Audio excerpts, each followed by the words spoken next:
सियासी मकासद के लिए इस्तेमाल किए और एक ऐसे अदारे का जिसका मुल्क में या मुल्क के बाहर जो है एक साख है, एक इज़्ज़त है शौकत खानम कैंसर हॉस्पिटल की, उसका नाम को उसके यूज़ करके इन्होंने फंड्स जो है वो इकट्ठे किए और एक नहीं, सैकड़ों नहीं,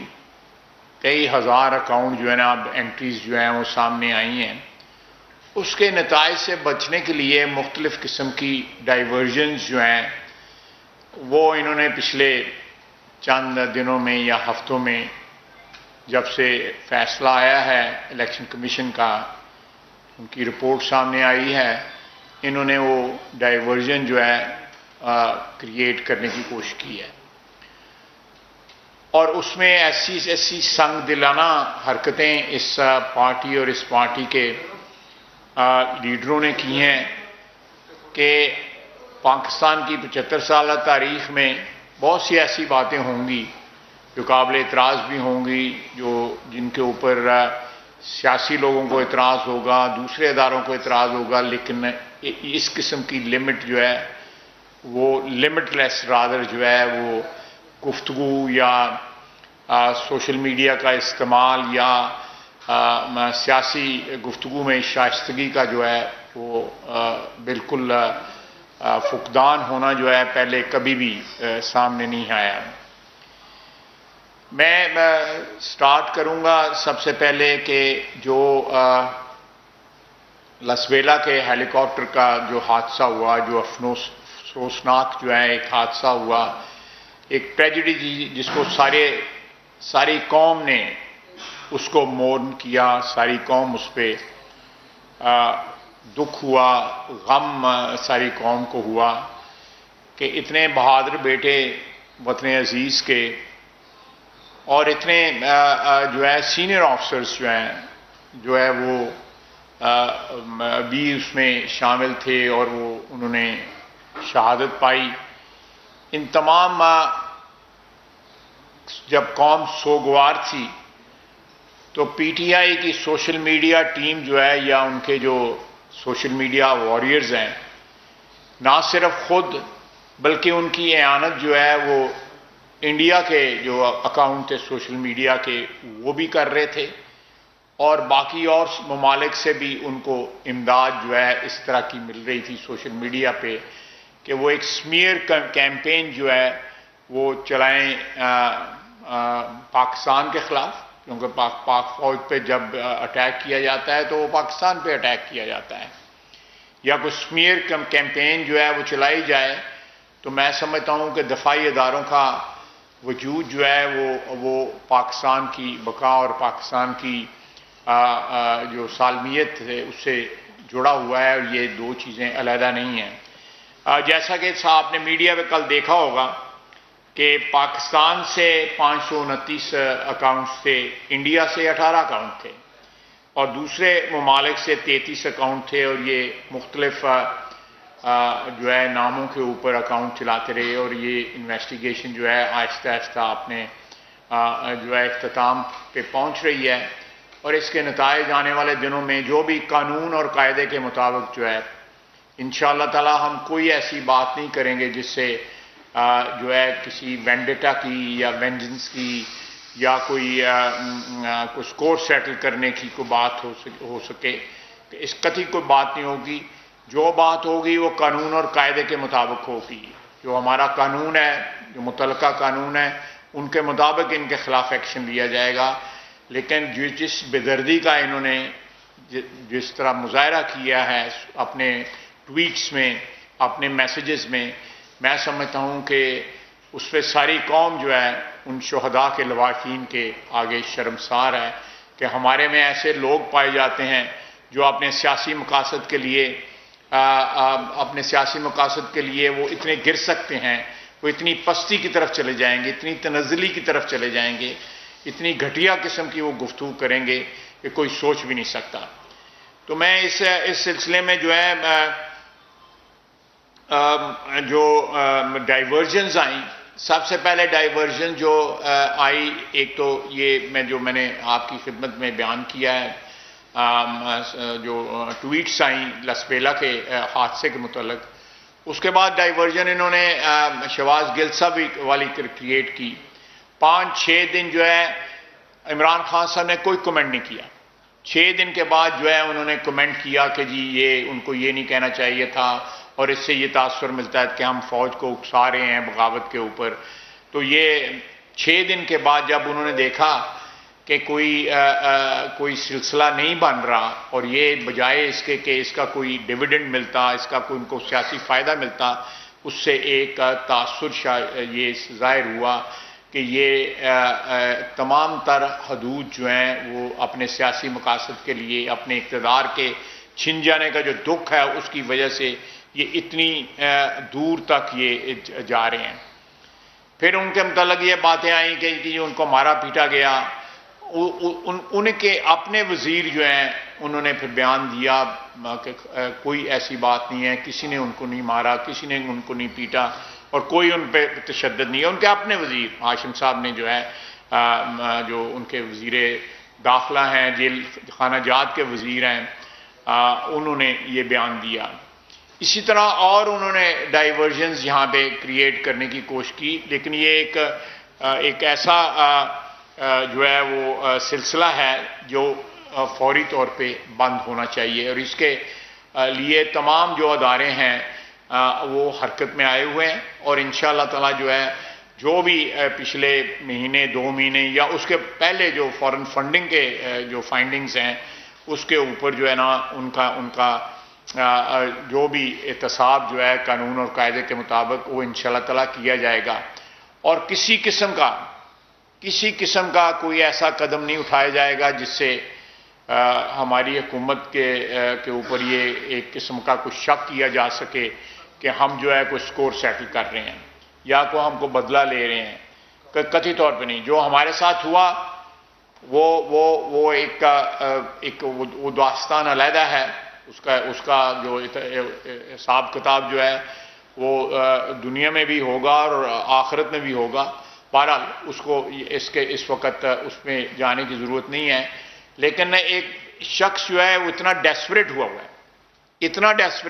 है, इक़्तिदार छिन जाने के बाद जो है उनका ज़हनी तवाज़न भी जो है वो सही नहीं रहा कि वो ऐसी बातें कर रहे हैं। पहले कह रहे हैं कि बैरूनी साजिश है, फिर उस साजिश का क्या वो 36 कैरी डब्बे पकड़ लिए उनसे और साजिश के इल्ज़ाम आज जो है वो हम पे लगते रहे। फिर वहाँ से उनके साथ गुफ्तगू भी की, उनके साथ माफ़ी तलाफ़ी के बातें भी की। उसके बाद $25,000 के ऊपर जो है वहाँ पे बंदा रख लिया कि अमेरिका में जो है वो लॉबिंग की जा सके और अमेरिका के साथ ताल्लुकात जो है वो बेहतर किए जा सकें। और उसके बाद जो है तमाम तर जो अपने जिस तरह माजी में कल वो टीवी पे कल के परसों वो टीवी पे कह रहे थे कि जी ये गुफ्तगू जो है फलां ने भी की है, इस तरह की फलां में किस तरह, वो अपनी ज़ात को भूल गए। मेरा ख्याल है सबसे पुराना 90 की दिहाई में हिंदुस्तान की सरजमीन पे बैठ के उन्होंने पाकिस्तान के खिलाफ और पाकिस्तानी फौज के खिलाफ बात की। बरतानिया में की, एक दफ़ा नहीं कई दफ़ा की, अपनी ज़ात को भूल गए। ये जो जिसको कहते हैं ना सिलेक्टिव एमनीजिया, कि जो चीज़ जो है लगे कि इसको भूल जाना चाहिए और मसलत के तहत जो है वो भूल गए और बाकी उनको सबका याद रहा कि फलां ने फलां वक्त ये बात की थी, फलां ने फलां को ये बात की थी। तो मैं समझता हूँ कि आने वाले दिनों में इंशाअल्लाह ताला कानून जो है वो हरकत में आ चुका है और ये नताइज जो है आपको जो उन्होंने खुसूसन शुहदा के मुतल्लिक़ जो है उनके लवाकीन को जिस तरह दुख पहुँचाया है, उन शुहदा की याद को जिस तरह जो है उसको दागदार करने की कोशिश की है, या जिस तरह पाक फौज के जो इस वक्त वो जिस तरह की एक मैं समझता हूँ कि जंग अभी भी दहशत गर्दी के खिलाफ जारी है और पाक फौज जो है वो इसमें जो है जिस तरह पिछले 15-16 साल से उनकी पार्टिसिपेशन है। स्वात से जब ये सिलसिला स्टार्ट हुआ, फिर उसके बाद जो है वज़ीरिस्तान में आया, बाजौड़ में आया, दूसरी जगहों पे आया, बलूचिस्तान में ये सिलसिला जारी है। तो मैं समझता हूँ इस मौके के ऊपर इस किस्म की ज़बान इस्तेमाल करना कोई मुहिब वतन ना बर्दाश्त कर सकता है और ना कोई मुहिब वतन सोच सकता है कि इस किस्म की ज़बान इस्तेमाल की जाएगी और उसमें हिंदुस्तानियों की एआनत भी शामिल हो। यानी ये अकाउंट जिस तरह मैंने आपको बताया है कि 18 अकाउंट जो है वो इंडियन अकाउंट है, तो ये एक किस्म का पीटीआई का और हिंदुस्तान का एक मुश्तरका प्रोजेक्ट था जो उन्होंने पाक फौज के खिलाफ, और वो जो कहते हैं बरमला कहते हैं उनके चैनल्स के ऊपर जो है इंडिया के, कि इस वक्त जो इमरान खान जो हमारे लिए काम कर रहा है वो हम अरबों खरबों डॉलर भी लगाते थे, शायद हम पाकिस्तान के अंदर जो है इस किस्म का नेटवर्क जो है वो ना पैदा कर सके जो हिंदुस्तान के मफादात के तहफ़्फ़ुज़ या उनके मफादात की जो है आगे बढ़ाने के लिए जो है इस वक्त पीटीआई और पीटीआई का लीडर जो है वो इमरान खान कर रहा है। तो मैं ये आपकी खिदमत में ये गुजारिश करना चाहता था, जो मैंने चंद गुजारिशात की हैं, डाटा आपके पास ऑलरेडी मौजूद है और मैं उसको ज़्यादा एलेबरेट नहीं करना चाहता, लेकिन इतना ज़रूर कहूँगा कि ये जितनी भी जो डाटा है ये कंफर्म्ड और वेरीफाइड है और आइंदा आने वाले दिनों में और भी इंकशाफात इंशाअल्लाह ताला इस सिलसिले में होंगे। आप कोई मुझसे कुछ सवाल पूछना चाहते हो मैं आगे।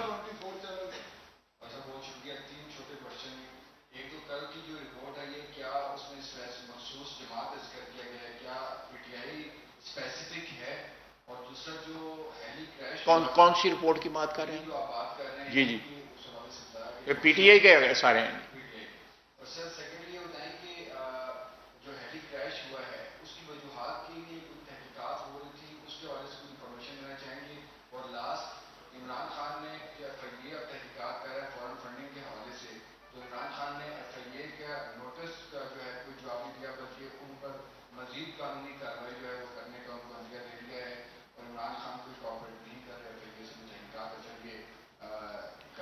देखें, जो शख्स डूब रहा हो उसके हाथ में जो भी चीज़ आती है वो उससे अपने आप को डूबने से बचाना चाहते हैं। अगर एफआईए की जो वो है, मैं आपके सामने बैठा हुआ हूँ, एफआईए को उन्होंने कहा, बशीर मेमन साहब ऑन रिकॉर्ड है, इस वक्त भी वो रिकॉर्ड में मौजूद है कि आर्टिकल 6 की कार्रवाई मेरे पे स्टार्ट हुई। मैं एफआईए के आगे पेश होता रहा, वहाँ पे जाके मैं उनके सवालात का जवाब देता रहा। ये सारा कुछ जो है झूठ के ऊपर मबनी था जो उन्होंने हमारे खिलाफ किया। आज जो उनके खिलाफ कार्रवाइयाँ सारी हो रही हैं उसकी एविडेंस उन्होंने खुद प्रोवाइड की हुई है, को हमने नहीं को डिग आउट की या हमने कहीं, जो फॉरेन फंडिंग है उसकी एविडेंस जो है पिछले 8 साल से वो पाइल अप होती रही। जो अकबर साहब हैं उन्होंने जिस तरह मेहनत की उसका उनका क्रेडिट उनको जाता है उस सारे केस का, और 8 साल वो लटका रहा केस जो है। फाइनली उसकी वर्डिक्ट आई और वो वर्डिक्ट जो है वो उसके नतायज जो है वो जो भी हो सकते हैं कानून और कायदे के मुताबिक वो आप लोगों के सामने है। और का आपने क्या पूछा था जी? वो देखें, वो इंक्वायरी जो है वो हो रही है, लेकिन जो इनिशियल जो था वो यही था कि वो जो मौसम की खराबी की वजह से वो एक्सीडेंट है, एक हादसा है।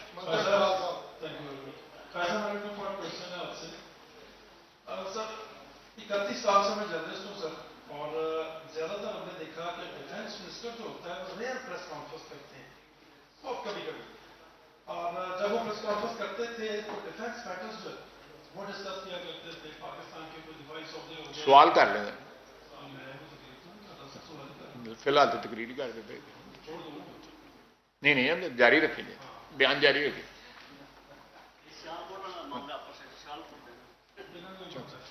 तो सर वज़ीर दिफा is not supposed to talk politically as per the traditions in Pakistan. What is the reason कि आपको एक हफ्ते में 3 दफा प्रेस कॉन्फ्रेंस करनी पड़ती है सियासी उमूर में? क्या आपका जो पार्टी का मीडिया सेल है वो कैपेबल नहीं है? नंबर 1। दूसरा सवाल मेरा सर ये है कि माजी में आप भी नफसी गोलाबारी करते रहे हैं मुसल्लह अफवाज पे, गुजारा टेलीविजन चैनल्स दिखाते हैं, क्या माजी में आप गलत थे या फौज अब ठीक हो गई? देखिए, मैंने ये जो आखिरी सवाल आपने किया मैंने उसका जवाब दिया हुआ है। मैंने वो जो तकरीर की थी जिसका हवाला आप दे रहे हैं, उस वक़्त फौजी हुकूमत थी, एक शख्स जो था वो सियासी पार्टी को लीड कर रहा था यूनिफॉर्म में, हम उसकी अपोजिशन में थे। जब वो रोल जो है आप फौज को इस किस्म का दे दें, उनका उसका चीफ जिसका नाम मुशर्रफ था, तो लाजमी तौर पे उसके ऊपर क्रिटिसिज्म जो है असेंबली में भी होना था और सेंटर से बाहर भी होना था। वो सियासत में डायरेक्टली इन्वॉल्व थे, वो सियासत का हिस्सा बने हुए थे। एक बात। दूसरा बात देखें जी, मैंने यहाँ पे दूसरी यहाँ पे मेरा ख्याल ये सारे गवाही देंगे, मैं दूसरी दफा आया हूँ। तुसी पता नहीं किहड़ी गल करते पे हो कि त्रै मैं कॉन्फ्रेंस अंदर हैगी करना पेगा।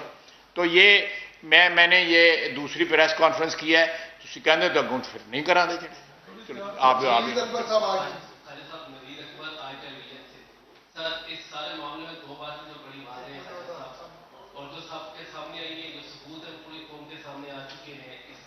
हेलीकॉप्टर हादसा पे जो काम किया गया, सोशल मीडिया पे जो गंद उछाला गया, जाहिर पूरी कौम को दुख हुआ, शोधा की फैमिली को बहुत दुख हुआ उस पर। सर ये FIA और दीगर इदारे जो तहकीकात कर रहे हैं, यकीनन इतलात का तहकीकात अपने नतीजे के तक पहुंचने वाली है और दिन रात इसके ऊपर तहकीकात होगी। सर क्या करार आके सजा दे के इनको निशाने इबरत बनाया जाएगा, क्योंकि पूरी कौम के ये मुताबिक निशाने इबरत बनाया जाए जो लोग इसमें मुलव्वस हैं। ये बिल्कुल जो लोग मुलव्वस हैं, जो भी कानून और कायदे के मुताबिक उनकी सजा बनती है, वो सजा ज़रूर उनको मैं फिर जो है स्ट्रेस करूंगा, बार बार मैं ये कह रहा हूँ कि कानून और कायदे के मुताबिक जो है हम किसी जगह पे